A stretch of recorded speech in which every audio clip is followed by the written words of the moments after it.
What made my daughter change personalities overnight? My oldest child, Olivia, walked past her little sister, Ruby, who was holding up a drawing that said, "I love you, Livy," and didn't even look at it.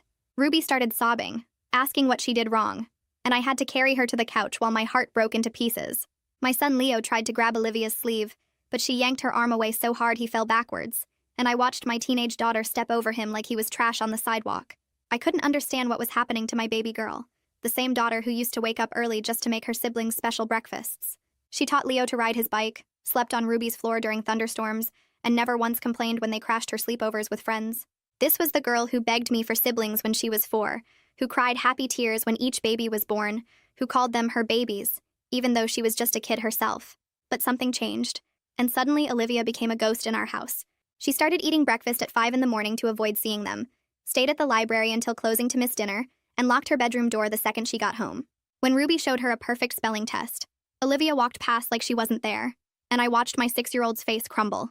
Leo would wait by her door every night with his baseball glove, and she would step over him without a word, leaving him sitting there until I carried him to bed.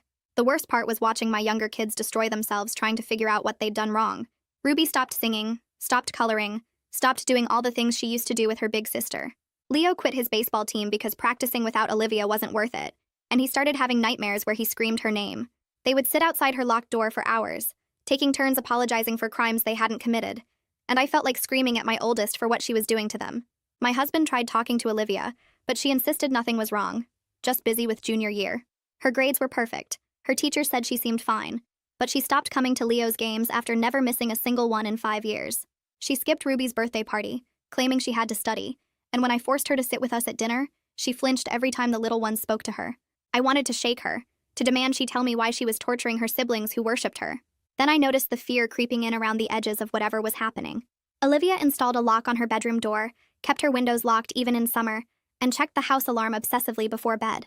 She started doing her own laundry separately, threw away every photo of her with the kids, and began carrying pepper spray in her backpack. She took different routes home from school every day, and when I asked why, she just stared at me with hollow eyes. I found out Olivia had been telling her teachers she was an only child, and that's when my worry turned to real fear. Her friend's mom called, confused because Olivia had been saying her siblings moved away to live with their dad, which made no sense since my husband was right here. The school counselor called about an essay where Olivia wrote about protecting people by staying away from them, and when I confronted her about the lies, she just said it was easier than explaining the truth. One night I found Ruby in the hallway with scissors, chunks of her beautiful hair on the floor, saying maybe if she looked different, Olivia would love her again.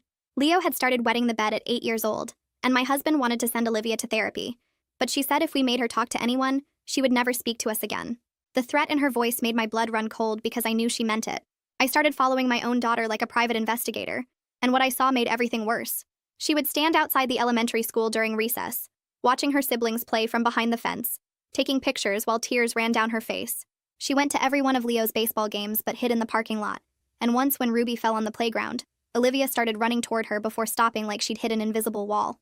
Then I overheard her on the phone, begging someone to leave our family alone, saying she was doing what they asked, staying away from the kids so they wouldn't hurt them. She kept repeating that she would never tell anyone what happened that night if they just left Ruby and Leo alone, and when she hung up, she was shaking so violently she could barely stand.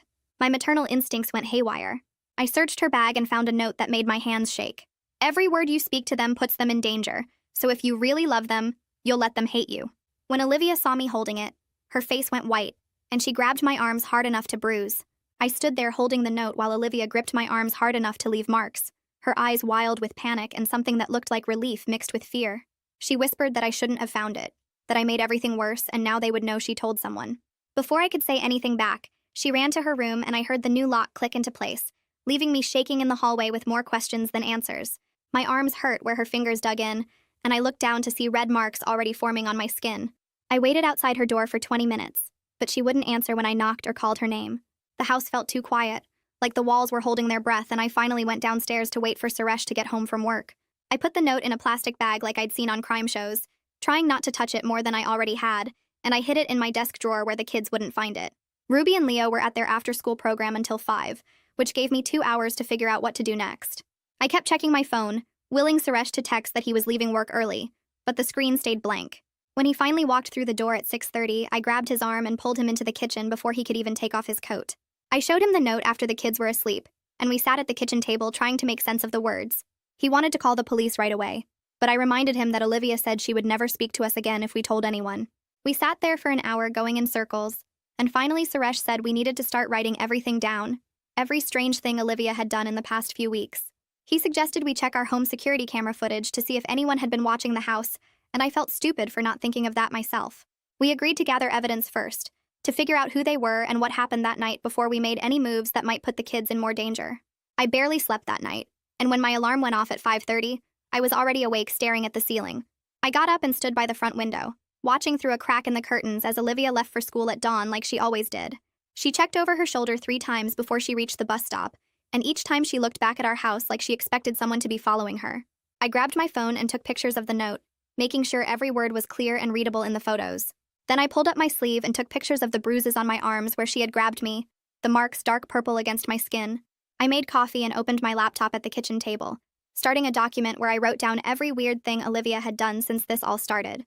The list got longer and longer as I remembered details I'd tried to ignore, like how she threw away all the photos of her with the kids, and how she started doing her laundry separately from the rest of the family. Suresh came downstairs in his work clothes and suggested we look at the security footage right away, so I logged into the camera system on my laptop while he stood behind me watching the screen. I spent the whole morning going through 2 weeks of footage, and my stomach dropped when I spotted a car I didn't recognize driving slowly past our house. The gray sedan appeared 6 different times in the footage, always around the time the kids got home from the school. In one clip, the car sat parked across the street for 20 minutes while Ruby played in the front yard, and I felt sick watching it. I took screenshots of every instance, writing down the timestamps and adding them to a folder on my computer that I labeled with that day's date. Suresh had to leave for work, but he made me promise to call him if anything else happened, and I locked the door behind him twice to make sure it was secure. Ruby got home from the school at 3:15, dropped off by the program van like always, and she came inside asking again if I knew why Olivia didn't love her anymore. I had to fight back tears while I told her that Olivia loved her very much but was going through something hard right now. Ruby pulled a piece of paper from her backpack, another drawing she made during art class, and this one showed our whole family holding hands with Olivia's shape separated and standing alone on the other side of the page. The teacher had written a note on the back asking if everything was okay at home, and I knew I would have to come up with some kind of answer that didn't give away what was really happening. I hugged Ruby and told her to go play in her room, and she walked upstairs slowly, like her legs were too heavy to lift. An hour later, Leo came through the front door earlier than expected, because his baseball practice got canceled due to rain. He dropped his backpack by the door and went straight upstairs, and I heard him sit down outside Olivia's locked bedroom door with his glove in his lap. I stood at the bottom of the stairs listening to him talk softly through the door about how his team won their last game, and how he wished she could have seen his home run. He kept talking for 30 minutes, describing every play and every hit, but Olivia never answered or made any sound from inside her room. Finally, Leo came downstairs with tears running down his face, and he asked me what he did to make his sister hate him so much.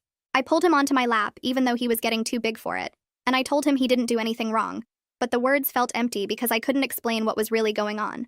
After I got both kids settled with a movie in the living room, I went back to my laptop and pulled up the list I'd been making of everywhere Olivia went before her behavior changed. I needed to know more about that night she mentioned on the phone, the night that started all of this. Suresh came home for dinner and I showed him the list, and he remembered that Olivia had a sleepover at a friend's house about 6 weeks ago. I went to my file cabinet where I kept all the permission slips and school papers, and I found the one from that night. The sleepover was at Jolene Hickman's house 3 blocks away, and I realized that was right before everything started, right before Olivia became a different person. I showed Suresh the permission slip and watched his face change as he made the same connection I did. That evening after the kids went to bed, I decided to ask Olivia about the sleepover in a casual way that wouldn't make her shut down. I found her in the kitchen getting a glass of water, and I mentioned the Hickman house like I was just making conversation. Her reaction told me everything I needed to know. She went completely white and the glass slipped from her hands and shattered on the floor. She backed away from me like I'd just threatened her, and when I asked if she was okay, she said it was fine. Just a normal sleepover. But her hands were shaking so badly she couldn't pick up the broken glass. I cleaned it up while she ran back to her room, and I heard her crying through the door. The kind of crying that sounds like it's being ripped out of someone's chest. I waited until morning to make my next move, and after Olivia left for school and the younger kids were at their program, I called Jolene Hickman pretending I wanted to plan another sleepover. Her voice got strange the second I mentioned that night, and she said the girls had fun, but then quickly added that maybe Olivia was too busy with junior year for sleepovers now. I pushed for details about what they did that night, asking about movies or games, and she became defensive. She said she didn't remember much because the girls stayed up late in the basement and she went to bed early. The conversation felt wrong in ways I couldn't quite name, like she was reading from a script someone told her to memorize. I thanked her and hung up and immediately called Suresh at work to tell him something was off about the whole thing. He said he would come home early, and when he walked through the door an hour later, I was already grabbing my car keys. We decided to drive past the Hickman house to see if anything seemed strange, and I felt like a detective in a bad movie as we rolled slowly down their street.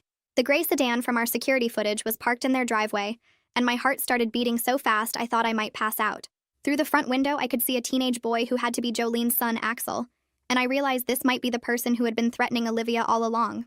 I drove away from the Hickman house with my hands shaking on the steering wheel, while Suresh asked if I was okay. I told him I needed to get home right away and look up everything I could find about Axel Hickman online.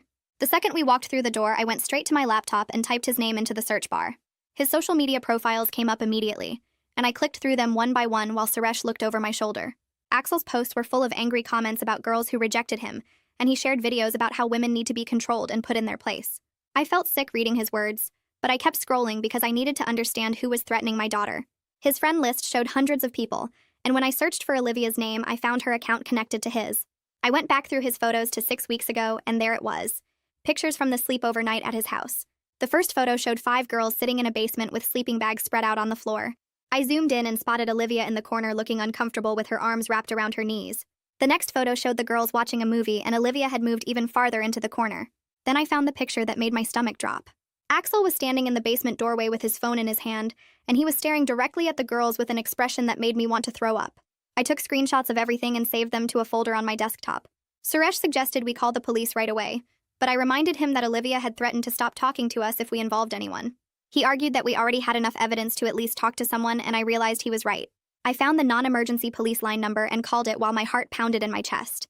The person who answered transferred me to Detective Russell Copeland, and I explained that my daughter was threatened but wouldn't talk about it.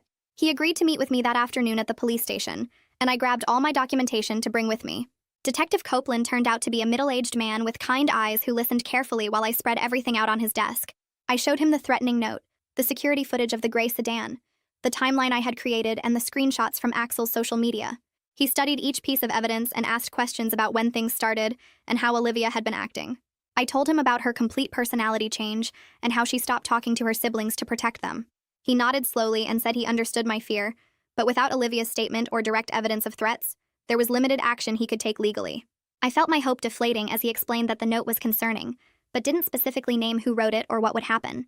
The security footage showed a car driving past our house, but that wasn't illegal on its own.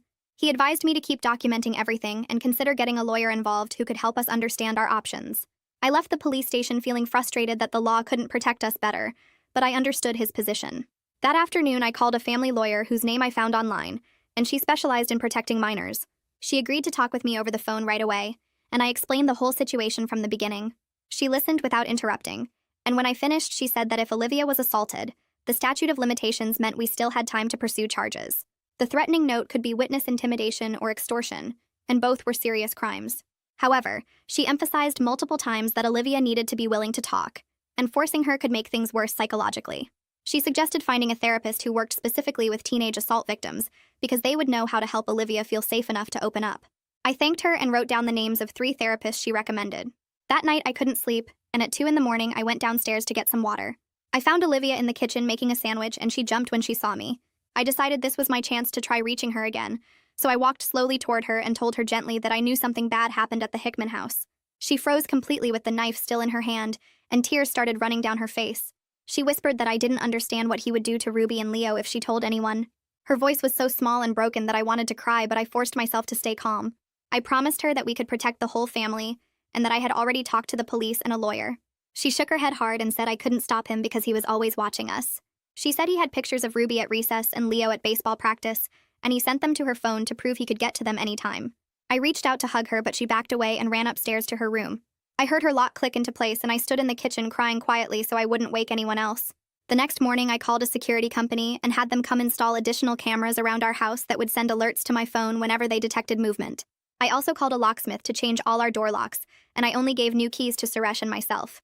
I didn't even give one to Olivia because I was worried about who might get access to it if someone threatened her.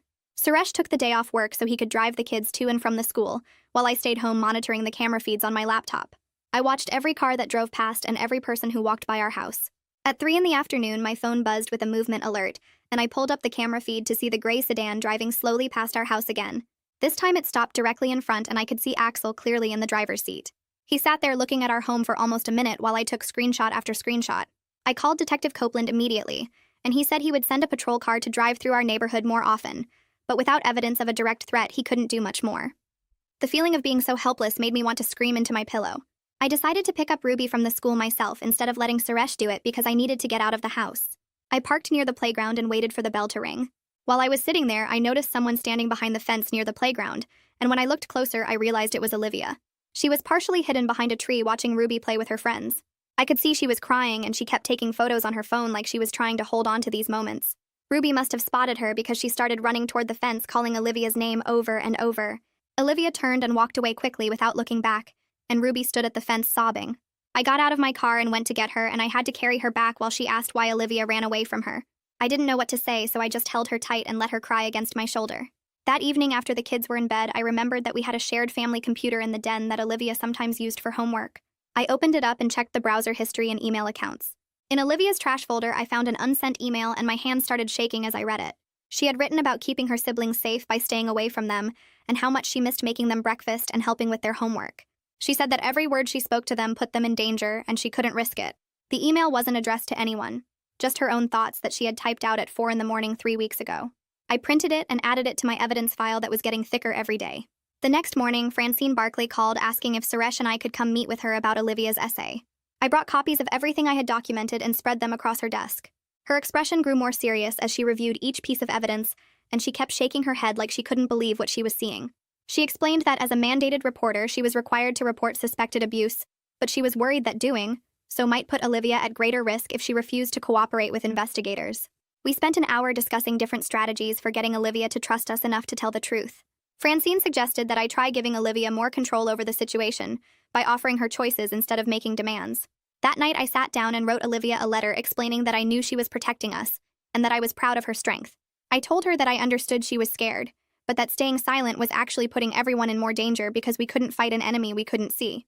I explained that we had lawyers and police who wanted to help, but they needed her to tell them what happened. I slid the letter under her door and sat in the hallway waiting. I could hear her crying softly as she read it, and the sound broke my heart into even smaller pieces. 20 minutes passed, and I was about to give up when her door opened just a crack. She whispered through the opening that she was scared of what would happen if she told anyone the truth. I slid down to sit with my back against the wall and spoke through the gap in her door.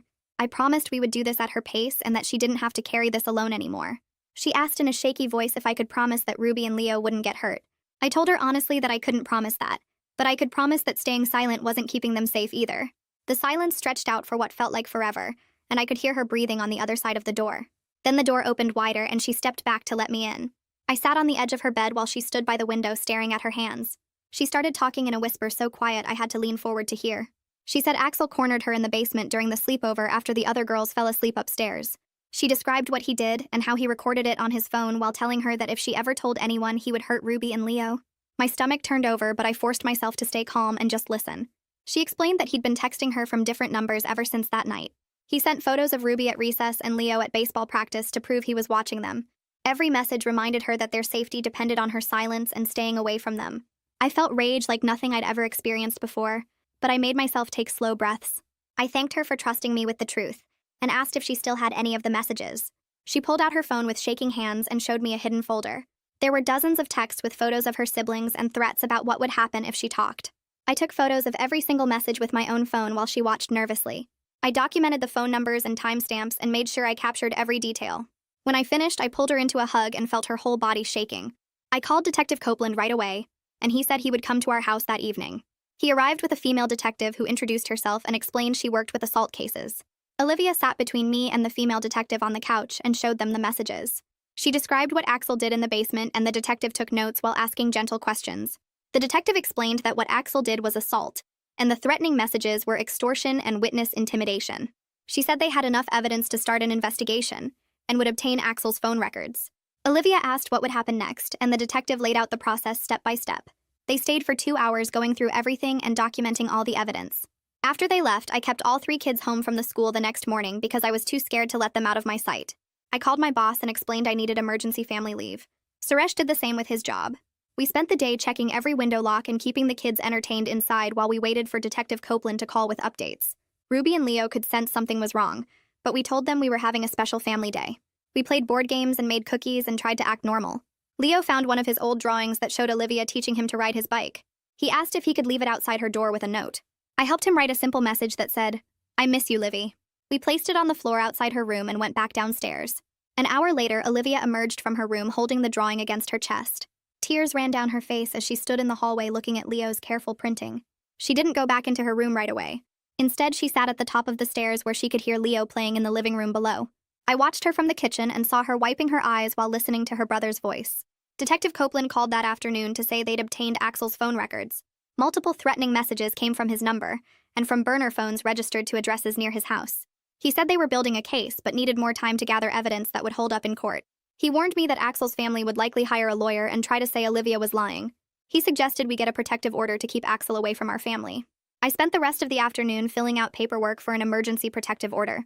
The lawyer I'd talked to earlier helped me word everything correctly. We documented every instance of threatening behavior and surveillance. She explained that if the judge granted the order, Axel would have to stay at least 500 feet away from our home and the kids' schools. We included photos of the gray sedan and screenshots of all the threatening messages. That night, after everyone was asleep, I couldn't stop thinking about everything. I opened the family computer and checked Olivia's email trash folder again.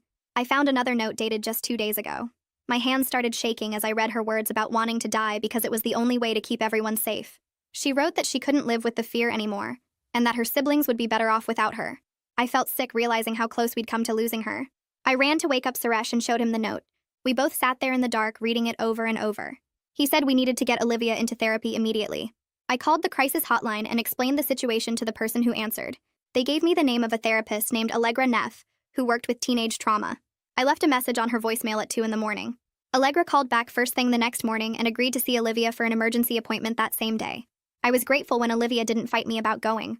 We drove to the therapist's office in silence. Allegra was a calm woman in her 40s with kind eyes. She talked to Olivia alone for an hour while I sat in the waiting room. When the session ended, Allegra asked to speak with me privately. She said Olivia was showing signs of severe trauma and depression. She recommended therapy twice a week and possibly medication to help with the anxiety and intrusive thoughts. She also suggested family therapy to help repair the relationships with Ruby and Leo. I agreed to everything and scheduled the next appointment before we left. 2 days later, I sat in the courtroom holding a folder with all my evidence while Axel and Jolene stared at me from across the room. Their lawyer stood up and told the judge this was just a big misunderstanding between teenagers. He said Axel was a good student who never caused trouble, and that Olivia was making things up because she was mad at him. I felt my hands shaking as I listened to him paint my daughter as a liar. The judge asked to see my evidence, and I passed forward the threatening messages, the security footage of the gray sedan, and Olivia's written statement about what happened. He spent 20 minutes reviewing everything while the courtroom stayed silent. Jolene kept whispering to her lawyer and shooting angry looks at me. The judge finally looked up and said the evidence was clear that Axel posed a threat to our family. He granted the protective order right there and told Axel he had to stay at least 500 feet away from our house and the kids' schools. Axel's face went red and Jolene started crying, but the judge said any violation would result in immediate arrest. I walked out of the courthouse feeling like I could breathe for the first time in weeks. Detective Copeland met me in the parking lot and told me he knew the protective order was just paper. He said Axel might not care about breaking it if he was angry enough. My relief disappeared as fast as it came. He explained that he'd arranged for police to drive through our neighborhood more often, and that any violation would mean Axel got arrested on the spot. He suggested we change up our routines and stay aware of our surroundings at all times. I thanked him and drove home checking my mirrors every few seconds. That afternoon, I was making lunch when I looked out the window and saw the gray sedan parked 2 blocks down. My heart started racing and I grabbed my phone to call 911. I gave them the license plate number and told them about the protective order. The operator said officers were on their way and to stay inside. I watched through the window as 2 police cars pulled onto our street within 5 minutes. The sedan's engine started and it sped away before the officers could reach it. One officer came to take my statement and I showed him photos of the car from our security footage. He said they would watch for the vehicle, but proving Axel was driving would be hard without catching him in the act. I felt so frustrated knowing that a piece of paper couldn't actually stop him from watching us. That evening, a man in a police uniform knocked on our door and introduced himself as School Resource Officer Gabriel Conway. He said Detective Copeland asked him to talk to us about keeping Ruby and Leo safe at the school. We sat at the kitchen table while he explained his plan. He would personally check who picked up the kids every day, and their teachers knew about the situation without knowing details. He wrote his cell phone number on a card and told me to call him right away if I saw anything suspicious near the schools. His calm way of talking made me feel a little less scared about sending the kids back. He promised Ruby and Leo would be safe and that he took protective orders very seriously. After he left, I felt like maybe we had people on our side who actually cared. The next day, Olivia came home from her second therapy session with Allegra and knocked on my bedroom door. She asked if Ruby and Leo could come talk to her. I was shocked but tried not to show it as I went to get them. They followed me upstairs looking nervous and stood in Olivia's doorway like they were scared to go in. Olivia sat on her bed and told them she was trying to keep them safe from someone bad. She said she was sorry for making them think she didn't love them anymore. Ruby didn't wait for anything else and just ran across the room to hug her. Leo followed right behind, and all three of them were crying while holding each other. I stood in the hallway with tears running down my face, watching my kids together again. Olivia kept saying sorry over and over, and Ruby kept saying it was okay. Leo just held on to both his sisters like he was afraid they would disappear. I left them alone and went downstairs to tell Suresh what was happening. The next morning, I woke up early and went to make coffee. When I opened the front door to get the newspaper, I saw a dead bird on our porch. There was a note attached to it with string that said, "Protective orders don't protect anyone." My hands started shaking so bad I dropped my coffee mug. I called Detective Copeland right away, and he said he was coming over immediately. He arrived in 15 minutes and took photos of everything. He put the bird and note in evidence bags and told me this was a clear violation of the protective order. He said it also counted as criminal threatening, which was a serious charge. He called someone on his radio and said to put out a warrant for Axel's arrest. Within 3 hours, he called to say police had picked up Axel at his house. I felt relieved until Jolene called my phone screaming that I was ruining her son's life. I hung up on her without saying anything. Detective Copeland came back that evening to tell me Axel was being held overnight in juvenile detention. He said the prosecutor was now looking at adding stalking and criminal threatening to the charges. The dead bird plus all the other evidence made a strong case that Axel was dangerous and getting worse. He warned me that Axel's lawyer would argue for bail by saying he wasn't a flight risk and had family here. The bail hearing was scheduled for the next day. I barely slept that night thinking about Axel getting out. I went to the bail hearing with our lawyer the next morning. The judge let me make a victim impact statement, and I stood up and told him everything. I described finding Ruby with scissors cutting her own hair. I talked about Leo wetting the bed and having nightmares. I explained that Olivia had thoughts about dying because she felt so trapped. The judge's face got more serious as I talked. Axel's lawyer argued that Axel had strong family ties and wasn't dangerous. The judge looked at all the evidence again and set bail at $50,000. He said Axel would need GPS monitoring and had to stay at his house. I thought that would keep him locked up, but Jolene posted bail within 2 hours. Axel was released to her custody with an ankle monitor on. I felt sick knowing Axel was back at his house just 3 blocks away. Detective Copeland called and explained that the GPS would alert police if Axel came within 500 feet of our home or the kids' schools. That didn't make me feel much better. Suresh and I spent that afternoon installing motion sensor lights all around our house. We got a camera doorbell that would record everyone who came near our front door. I bought pepper spray and started carrying it everywhere I went. Suresh changed all our outdoor light bulbs to brighter ones. We checked every window lock twice and made sure the alarm system was working right. When Olivia found out Axel was out on bail, she started breathing really fast and couldn't calm down. I called Allegra, and she did an emergency phone session right then. I could hear her teaching Olivia grounding techniques through the speaker. She reminded Olivia that Axel was watched constantly now, and any violation would send him straight back to jail. Allegra suggested Olivia might want to try a support group for teenage assault survivors. Olivia agreed to go to the next meeting. After they hung up, Olivia came downstairs and asked if she could sleep in my room that night. I said yes and set up blankets on our floor for her. I felt proud that she was willing to accept help and try new things to feel better. The next morning, I drove Ruby to the school myself because I wanted to see the new safety measures in action. Gabriel Conway was waiting at the front entrance when we pulled up, and he walked over to our car with a friendly smile that made Ruby feel safe. He opened her door and helped her out, then walked beside her all the way to her classroom door, while I watched from the parking lot with my phone ready to call 911 if anything seemed wrong. I saw him check the hallways and peek into the classroom before letting Ruby go inside, and when he came back out, he gave me a thumbs up that made some of the tension leave my shoulders. At recess time, I drove back and parked where I could see the playground, and Gabriel was there too, standing near the fence and scanning the area while Ruby played on the swings with her friends. She looked so small and happy, and I heard her singing one of her favorite songs as she pumped her legs to go higher. On the drive home that afternoon, Ruby sang the whole way, and I realized I hadn't heard her voice in weeks because she'd stopped making any noise at all during those awful months. The sound filled our car and made me want to cry with relief that she was coming back to herself. A few days later, Leo had his first baseball practice since everything fell apart, and I was shocked when Olivia came downstairs in jeans and asked if she could come watch him play. Suresh and I looked at each other with surprise and hope. Then we all piled into the car together as a family for the first time in over a month. Leo couldn't stop grinning in the back seat, and he kept turning around to make sure Olivia was really there, and not just a dream. When we got to the field, Leo ran onto the diamond with more energy than I'd seen from him in weeks, and he kept glancing at the bleachers to check that his big sister was still sitting there. He caught every ball that came his way, hit 3 line drives during batting practice, and ran the bases faster than any of his teammates. After practice ended, he sprinted over to where Olivia sat and started showing her this new batting technique his coach had taught him, demonstrating the stance and the swing while she watched with real interest on her face. She told him he looked like a professional player and gave him a high five that made him beam with pride. And I saw something spark in his eyes that had been dead for weeks. Hope was coming back to my son. That same afternoon, my phone rang and Detective Copeland's name appeared on the screen, making my stomach clench with worry about what new problem had come up. He told me the forensic team had finished analyzing everything on Axel's phone, and they found the video he'd recorded of what he did to Olivia in that basement. My hands started shaking so hard I almost dropped the phone, but he kept talking and said they also found evidence that Axel had sent the video to at least 4 of his friends through a messaging app.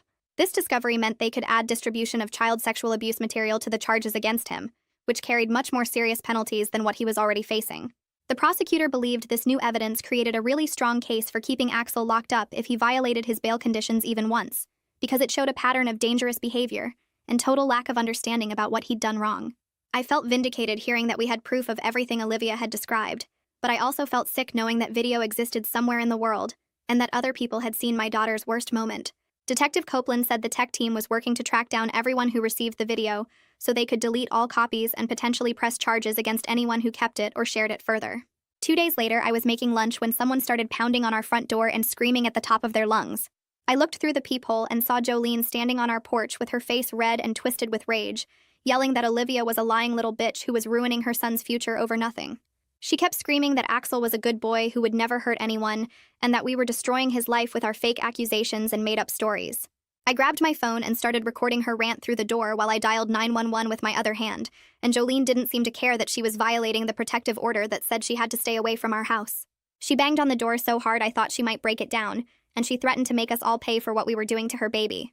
The 911 operator stayed on the line with me while police cars rushed to our address, and within 5 minutes, 2 officers were pulling up to our curb. Jolene was still screaming when they grabbed her arms and told her she was under arrest for violating the protective order, and she fought them while they put handcuffs on her wrists. One officer came to talk to me after they put Jolene in the back of the police car, and he said this incident would really strengthen our case because it showed the whole family was willing to break the law to intimidate us. He told me there was a good chance the judge would revoke Axel's bail now that his mother had proven they couldn't follow court orders.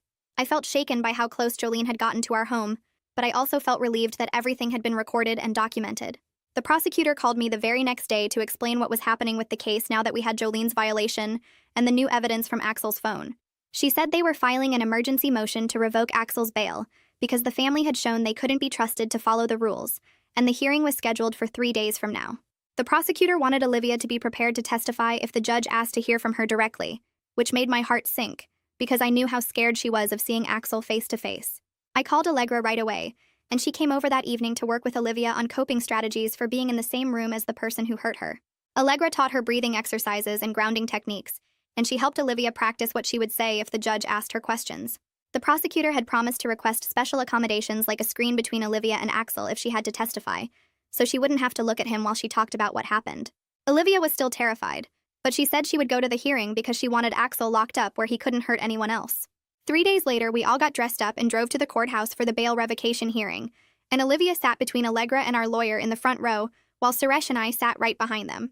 The prosecutor stood up and presented all the evidence to the judge, including photos of the dead bird on our porch, the recording of Jolene's threatening visit, and a detailed report about the disturbing content found on Axel's phone.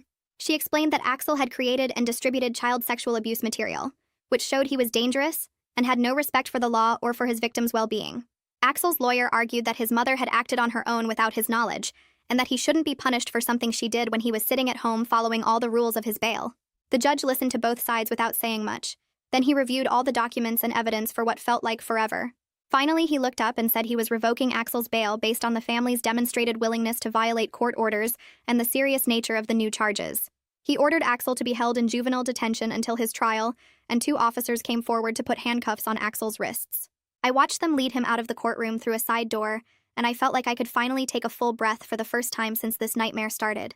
That evening, we sat down together for dinner as a complete family, all 5 of us around the table for the first time in 6 weeks. Olivia came down from her room without being asked, and took her usual seat instead of hiding upstairs like she'd been doing for so long. Ruby immediately claimed the chair right next to Olivia, and reached over to hold her big sister's hand while we passed around the food, and Olivia let her do it without pulling away. Leo talked non-stop about his upcoming baseball game, and how his team was going to win the championship this year, and his excitement filled the room with an energy we hadn't felt in months. Suresh and I kept making eye contact across the table, sharing looks of cautious hope as we watched our family slowly coming back together after being torn apart. The conversation felt almost normal, with everyone talking about their days and making plans for the weekend. Though I noticed Olivia still jumped a little whenever someone dropped a fork or closed a cabinet too loud. She was healing, but the damage was still there under the surface, and I knew it would take a long time before she felt truly safe again. The following week, Olivia started going to the support group for teenage assault survivors that Allegra had recommended, and she came home from her first meeting looking completely worn out, but somehow less alone than before. She sat with me in the kitchen and told me it had helped to hear other girls talking about their experiences, because she realized she wasn't the only person in the world dealing with these kinds of feelings. One girl in the group was much further along in her recovery and had shared her story about how life eventually started feeling normal again, which gave Olivia hope that she might get there too someday.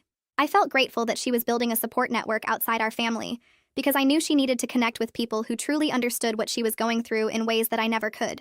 The other girls in the group had been where Olivia was now, and they could offer her guidance and understanding that even the best therapist couldn't provide.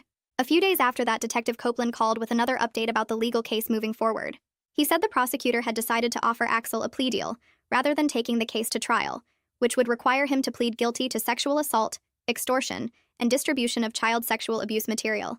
In exchange for accepting responsibility and pleading guilty to all charges, they would recommend that he serve time in juvenile detention until he turned 21 years old, followed by mandatory registration as a sex offender and 10 years of probation with strict conditions. Axel's lawyer was currently reviewing the offer with him and his family, and we should know within a week whether he would accept the deal or force us to go through a full trial. Detective Copeland also mentioned that the prosecutor wanted to know if Olivia would be willing to prepare a victim impact statement that could be read at the sentencing hearing if Axel took the plea deal. I told him I would talk to Olivia about it, but I already knew the idea of standing up in court and describing what happened would be too much for her to handle right now. That same afternoon, I took Olivia to her regular family therapy session with Allegra, and we spent most of the time discussing the plea deal and what it would mean for our family going forward. Olivia said she absolutely did not want to go through a trial where she would have to sit on a witness stand and answer detailed questions about the worst night of her life in front of a room full of strangers. She told us she was willing to write down her feelings in a victim impact statement, because she wanted the judge to understand how much damage Axel had caused, but she didn't think she could stand up and read it out loud in a courtroom while Axel sat there listening. Allegra suggested that I could read the statement for her, or that the judge could review it privately in his chambers without anyone else present, and the prosecutor had already confirmed that both of those options were completely acceptable. Olivia thought about it for a few minutes while she twisted her hands together. Then she decided she would write the statement and let me read it to the court if Axel ended up accepting the plea deal, and we moved forward to sentencing. 3 days later, Detective Copeland called to tell me that Axel had accepted the plea deal and would plead guilty to all charges in exchange for the recommended sentence. The sentencing hearing got scheduled for exactly 2 weeks from that phone call, which gave us time to prepare, but also meant 2 more weeks of waiting and worrying.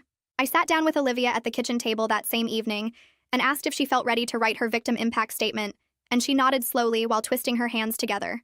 We spent the next 3 hours working on it together, with me typing while she talked and cried and sometimes had to take breaks to calm down. She described the fear that controlled every moment of her life after that night, how she would wake up from nightmares where Axel was hurting Ruby and Leo while she watched helplessly.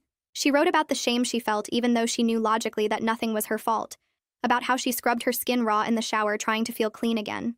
The hardest part to read was when she described missing her siblings so much it physically hurt, sitting outside their schools just to see them from a distance because staying away felt like dying slowly. She wrote about the constant worry that kept her awake at night, checking and rechecking locks and windows, jumping at every sound or shadow. She explained how she stopped eating lunch at the school because food made her sick, how she failed her driving test twice because panic attacks hit her in the car. She described throwing away every photo of herself with Ruby and Leo because looking at their faces made the pain unbearable, and how she told people she was an only child because talking about her siblings meant acknowledging what she was doing to them. Near the end of the statement, she wrote about never fully trusting people again, about how this experience changed something basic inside her that might never go back to normal. Reading her words broke my heart into smaller pieces than I knew existed, but I also felt honored that she trusted me enough to share this pain and let me help her tell the court what Axel had really done to our family. The 2 weeks between that night and the sentencing hearing passed in the strangest way, mixing completely normal family moments with constant reminders of why we were heading to court. Ruby had a school concert on Thursday where she sang a solo in front of the whole auditorium, and Olivia sat in the third row clapping and cheering louder than anyone else when Ruby hit her high notes perfectly. Leo's baseball team made it to the playoffs after winning their division, and all 5 of us showed up to the game wearing matching shirts with Leo's number on them. We sat together in the bleachers eating hot dogs and screaming encouragement, and when Leo hit a double that brought in 2 runs, Olivia jumped up and down hugging me and Suresh. These moments felt precious in a way they never had before, like we were all aware of how close we came to losing this, and determined not to take it for granted anymore. I took photos constantly during those 2 weeks, filling my phone with pictures of Olivia helping Ruby with homework, of Leo and Olivia playing catch in the backyard, of all three kids piled on the couch watching movies. Every time I looked at those images, I reminded myself that we were healing, that our family was coming back together even though we still had hard days ahead. The morning of the sentencing hearing arrived, and I woke up at 5 feeling like I might throw up from nervousness. I got dressed in the nice outfit I had picked out days earlier, then went to check on Olivia and found her already awake and staring at her ceiling. Suresh drove us to the courthouse while Allegra met us in the parking lot, and the four of us walked inside together with me carrying the printed copy of Olivia's statement in a folder. The courtroom felt huge and cold, with wooden benches and a high ceiling that made every sound echo. Axel sat at a table with his lawyer, wearing a button-up shirt and looking smaller than I remembered, and Jolene sat in the back row glaring at us with her arms crossed. The judge entered and everyone stood up. Then we all sat down again and the prosecutor began explaining the plea agreement to the court. When it was time for the victim impact statement, I stood up on shaking legs and walked to the front of the courtroom, unfolding the papers with hands that trembled so badly I almost dropped them. I started reading Olivia's words out loud, my voice cracking on almost every sentence as I described the fear and shame and isolation she experienced. I talked about Ruby cutting her hair and Leo wetting the bed, about how our whole family lived in terror for weeks while Axel watched us and sent threatening messages. The judge listened carefully, leaning forward slightly and making notes while I spoke, and when I finished, he looked directly at Axel for a long moment before speaking. He talked about the serious nature of sexual assault and extortion, about how Axel had not only hurt Olivia, but had terrorized an entire family, including 2 small children. He explained that these crimes showed a pattern of manipulation and cruelty that required significant consequences, and that while Axel was still young, he needed to understand the lasting harm he had caused. Then the judge accepted the plea deal and sentenced Axel to juvenile detention until his 21st birthday, followed by registration as a sex offender and 10 years of probation with strict conditions. I felt something heavy lift off my shoulders as the guards led Axel away, and when I turned around, Olivia was crying but also smiling slightly, and I knew she felt the same relief. After the sentencing ended, we stood in the courthouse hallway while Detective Copeland came over to give us some final information about what would happen next. He explained that Axel would be transferred within 48 hours to a secure juvenile facility about 2 hours away from our neighborhood, which meant he would be far enough that we wouldn't accidentally run into him anywhere. The GPS ankle monitor would come off since he was going into custody, but the system would notify us immediately if he ever got released or transferred to a different facility. Detective Copeland also mentioned that Jolene was facing her own charges for violating the protective order when she came to our house screaming and for making threats against our family. Her case was still working through the court system, but the prosecutor expected she would end up with probation and mandatory anger management classes at minimum. I thanked Detective Copeland for everything he had done to help us, for believing Olivia and taking our fears seriously when we first came to him. He shook my hand and told me he was glad we got justice. Then he handed me his card again and said to call any time if we needed anything else. Walking out of that courthouse felt different from walking in, like we were finally starting a new chapter instead of being stuck in the nightmare that had controlled our lives for months. The next week, Gabriel Conway came to our house to talk about establishing a new normal at the kids' schools now that the immediate threat was gone. He explained that Ruby no longer needed a teacher escort between classes, but all her teachers would stay aware of the situation in case she had any emotional reactions or needed support. Leo's coach knew to watch for signs of worry during practices and games, and to check in with him regularly to make sure he felt safe and happy. Gabriel also mentioned that the school community had rallied around our family in quiet ways, with teachers and parents offering help without making us feel like victims or gossip subjects. He said the principal wanted us to know that both schools would continue their increased safety measures, not just for our kids but for all students, because our case had helped them realize they needed better protocols. I felt grateful for the discretion and support, for the way people were helping us without making a big deal out of it or treating us differently. Olivia kept going to therapy with Allegra twice a week, and I could see changes in her that showed she was healing, even though the process wasn't always smooth or easy. She started making breakfast for Ruby and Leo again, waking up early to cook pancakes or scrambled eggs like she used to before everything happened. Some mornings were harder than others and she would just put out cereal, but the effort itself mattered more than the specific food. She began helping Leo with his math homework at the kitchen table, explaining problems patiently and high-fiving him when he got answers right. Ruby was allowed to sit in Olivia's room while she did her own schoolwork, and sometimes I would walk past and see them both at Olivia's desk working quietly together. The physical distance that had existed between them for so long was shrinking bit by bit, and I often found all three kids piled together on the couch watching movies or playing video games. The healing wasn't a straight line going up. There were still bad days where Olivia locked her door and didn't come out, but the good days were starting to outnumber the bad ones. 3 months after the sentencing, Olivia came downstairs one Saturday morning and asked if she could invite some friends over to watch movies that night. I felt so happy hearing that question because it was the first time since everything happened that she wanted to do something normal and social and teenage. Suresh and I made ourselves scarce that evening, hanging out in our bedroom upstairs while a group of 5 girls took over the living room with popcorn and blankets. I could hear them talking and laughing through the floor, and at one point Olivia's genuine laugh rang out loud and clear, making tears spring to my eyes. That sound represented so much progress, so much healing, so many steps forward from the terrified girl who had been living in our house just months earlier. Her friends knew something bad had happened, but they respected her privacy and didn't push for details, and their acceptance helped Olivia feel less alone and isolated. When the girls left around 11 that night, Olivia came upstairs to say goodnight, and she looked lighter somehow, like part of the weight she had been carrying had finally lifted. Around that same time, Ruby's teacher called me at home with an update that made my heart swell. She said Ruby's grades and behavior had improved, so much over the past few months that she was back to being the happy, creative student she remembered from the beginning of the year. Ruby had stopped asking questions about why Olivia didn't love her, and instead she talked excitedly during sharing time about things they did together now. She was drawing pictures of our family again during art class, but these new drawings showed everyone standing close together and smiling instead of the sad, separated figures from before. The teacher sent home Ruby's latest drawing, and I hung it on the refrigerator with magnets, positioning it right at Olivia's eye level so she would see it every morning when she came down for breakfast. The picture showed 5 stick figures holding hands under a big yellow sun, with "My Family" written across the top in Ruby's careful printing. Leo came running into the kitchen one afternoon, waving a paper and shouting that he made the all-star baseball team, and Olivia was the first person he wanted to tell. She picked him up and spun him around even though he was getting big for that, both of them laughing and celebrating together. She promised to come to every single one of his all-star games, and that weekend she spent 2 hours in the backyard helping him practice his pitching technique. I watched from the kitchen window while she showed him how to grip the ball differently and where to aim, her patience and encouragement reminding me of the big sister she had always been before Axel tried to take that away from her. Leo's nightmares had completely stopped over the past month, and he was sleeping through the night in his own bed without any accidents. His confidence was coming back along with his relationship with Olivia, and seeing them together made me believe we really were going to be okay. Detective Copeland called one final time with news about Jolene's case, and I put him on speaker so Suresh could hear too.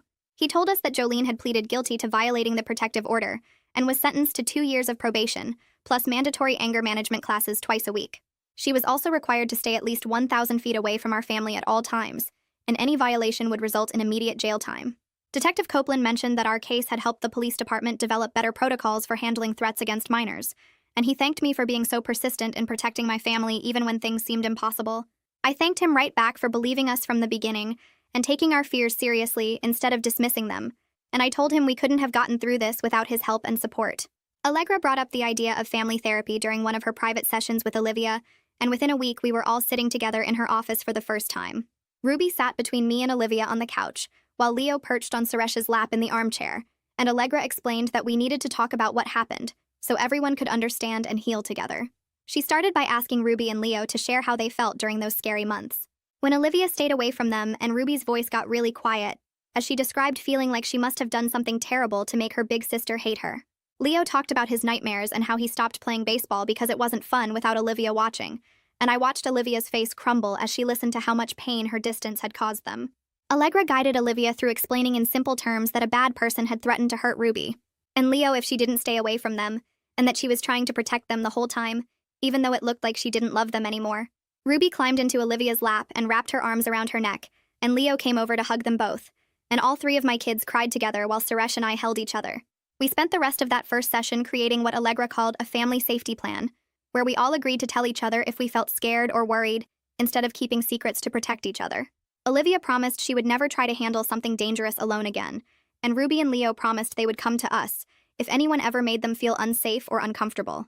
Allegra gave us homework to have a family meeting once a week, where everyone could share their feelings, and we scheduled our next therapy session for 2 weeks later. Suresh found a support group for parents of assault survivors that met every Thursday evening at a community center across town, and we started attending together the week after our first family therapy session. The first night felt awkward as we sat in a circle of folding chairs with 8 other parents who all had similar stories of their kids being hurt and the aftermath of dealing with trauma.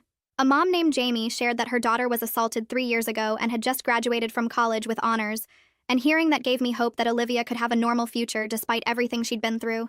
A dad talked about how hard it was to watch his son struggle with nightmares and anxiety, and I felt less alone knowing other parents understood the helplessness of not being able to fix your child's pain.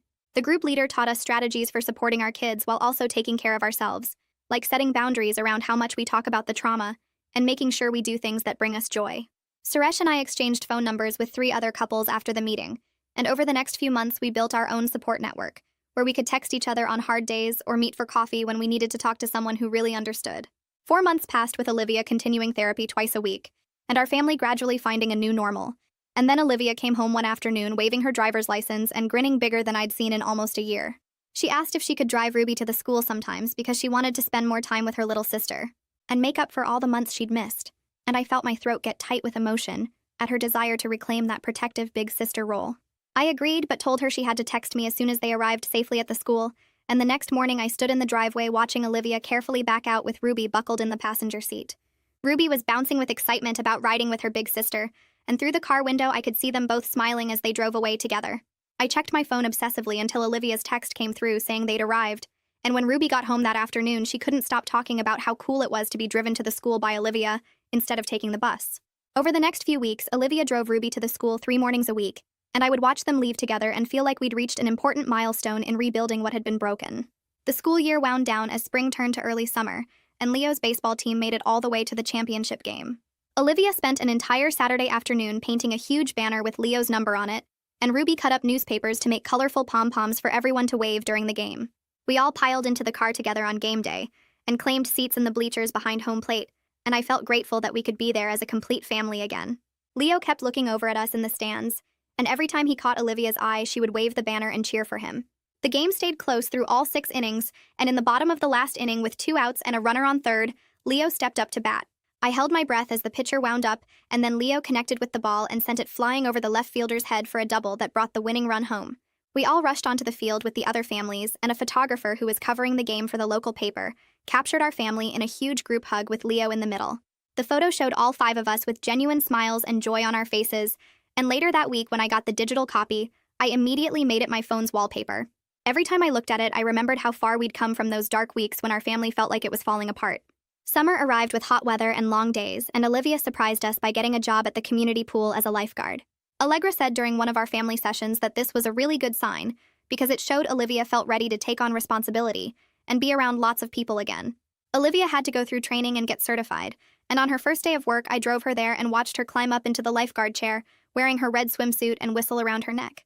She started bringing Ruby and Leo to the pool during her break times, and I would sit in a lounge chair reading while keeping one eye on them. Olivia taught Ruby how to dive off the board without belly flopping, and she played endless rounds of Marco Polo with Leo in the shallow end. The other lifeguards were mostly kids from her high school, and within a few weeks, Olivia was going to movies and parties with them after their shifts ended. She started smiling more and laughing at dinner, and one night she stayed up late watching a comedy with us instead of going straight to her room. Her social life was rebuilding naturally, and I could see genuine happiness returning to her face instead of the fake smiles she used to force. We planned a family vacation to the beach for late July, our first trip together since everything had happened almost a year ago. I worried that Olivia might struggle with being away from home and her therapy routine, but she seemed excited about the trip and helped Ruby pack her suitcase. We drove 4 hours to a beach town and checked into a hotel with 2 adjoining rooms, and I noticed that Olivia didn't obsessively check the locks on our door or peer out the windows looking for threats. She unpacked her stuff and immediately asked if we could go to the beach, and we all changed into our swimsuits and headed down to the sand. Olivia built elaborate sandcastles with Ruby, complete with moats and towers, and she buried Leo up to his neck in sand while he giggled uncontrollably. We spent 3 days swimming, collecting shells and eating ice cream on the boardwalk, and every night we walked along the beach together watching the sunset. On our last evening there, Suresh took a photo of me standing with all 3 kids, the ocean waves behind us and the pink sky overhead.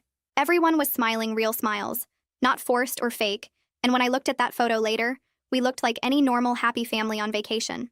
Nobody watching us would have guessed what we'd survived to get to that moment.